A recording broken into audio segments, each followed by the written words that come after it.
السلام علیکم، میرا نام محمد انضمام ہے۔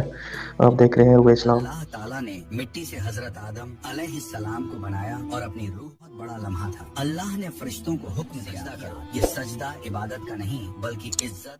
سارے فرشتے فوراً سجدے میں جھک گئے، چاروں طرف پھیل گیا، لیکن ایک مخلوق کھڑا رہ گیا، وہ تھا ابلیس۔ اس کے گھمنڈ آ گیا۔ ابلیس نے کہا میں اس سے بہتر ہوں، تو نے مجھے آگ سے بنایا اور اسے مٹی سے۔ یہی اس کی بدبختی کی وجہ بنی۔ اللہ تعالیٰ نے فرمایا میرے حکم کی نہ نکل جا، تو رد کر دیا گیا ہے، قیامت تک تجھ پر لعنت ہوگی۔ ابلیس نے کہا مجھے قیامت تک مہلت دے، میں آدم کی اولاد کو بہکاؤں گا، انہیں تیرے راستے سے ہٹا دوں گا۔ اللہ نے جواب دیا جا، لیکن میرے وہ بندے جو سچے اور خالص ہوں گے ان پر تیرا کچھ بھی اثر نہیں چلے گا، اور انسان کا کھلا دشمن بن گیا۔ وہ اس وقت سے لے کر آج تک اور قیامت راہ کرنے کی کوشش کرتا رہے گا۔